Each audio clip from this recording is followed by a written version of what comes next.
Go ahead, introduce yourselves. I want to welcome you everyone to Tupelo Hardware. My name is Howard Height, and this is my wife Judy right here. My wife Judy's grandfather actually started this store back in 1926. It's stayed in the family 3 generations, and George Booth is the current owner and president of Tupelo Hardware. We're a famous hardware store, but we're also famous for selling Elvis Presley his first guitar. Elvis came in our store in 1945. He walked through that front door right there, and he walked on this exact same floor that you're standing on. Same floor, just kind of refinished or whatever. No, I don't think anything's ever been done to it, to tell you the truth. Low budget, right? We sweep it, you know. We sweep it once a month. Well, they moved in this store in 1940. Howard, this is an important question. Now, how many times have you told this story?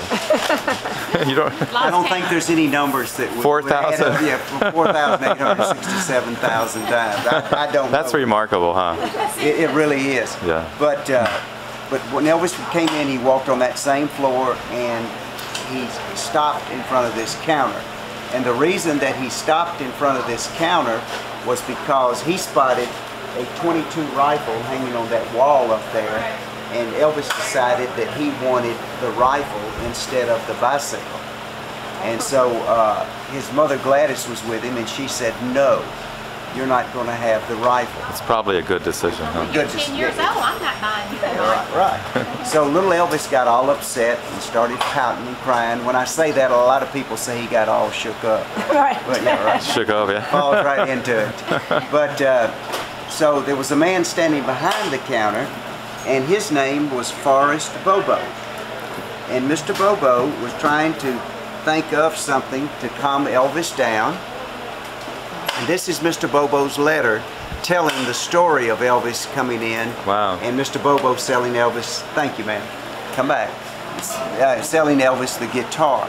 So Mr. Bobo was trying to think of something to calm Elvis down, where there just happened to be a guitar on the top shelf in this showcase. So Mr. Bobo opened the door, and he reached in and pulled the guitar out and handed it to Elvis, who was standing right in front of, I know there's a little spot down there right in front of this counter.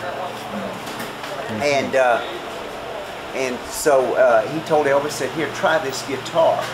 So Elvis took the guitar and strummed it and played with it, and his mother looked at him and said, "Elvis, I'll buy you the guitar if you'll take the guitar."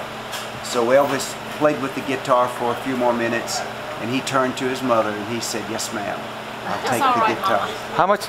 That's all right, Mama? No, I like to tell people that he actually told his mother, he said something to his mother like, "That's all right, Mama. Anything you say, I'll do."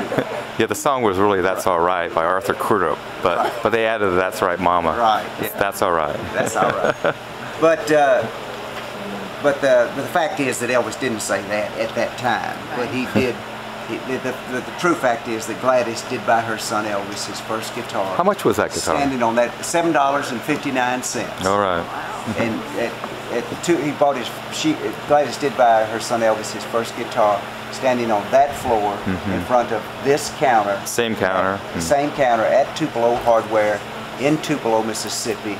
And we like to think that musical history was made right at that spot. I like to think of the birthplace as being the cradle of rock and roll, and I like to think of Tupelo Hardware as jump-starting rock and roll at a young age, because Elvis did grow up to be the king of rock and roll. So we're at the Tupelo Hardware store, and the birthplace is what? Is it 5 miles, 2 miles? The birthplace is actually about 1.5 miles. Just down the road here. Right where. What street is this here now? This is Main Street. Main Street, Tupelo.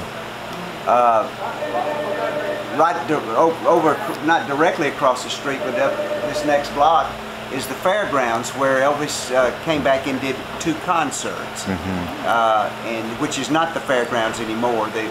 It's just a lot of industrial development, not industrial, but they're building restaurants and things like that over there now. It's called Fair Park. City Hall's over there. Our city hall is over there. Then on out the highway, like we just discussed, is the birthplace where Elvis was born. There's a lot of history out there, and there's a lot of history right here too. I can tell you. That's a great experience and story. Yeah. And what picture you got there?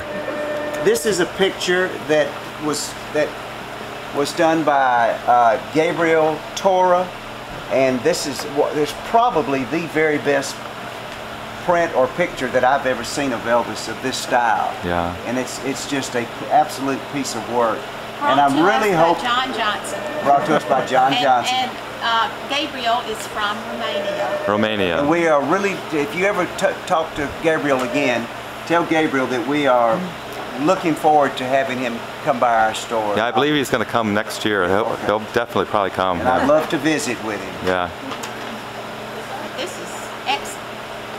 So are you gonna put that up there somewhere, Howard? We are. We're going to probably get it put in a frame, then put it up. Okay. Or an easel. We need an easel. Framed and then put in an easel. Let me tell you a little. The second part of my story is that I saw Elvis live in concert 3 different times. The first time I saw Elvis was in Hawaii, 1957. I was 16 years old. Elvis did a concert, he did 2 concerts in Hawaii, and he did a concert. He did 2 concerts at Aloha Stadium, but he did a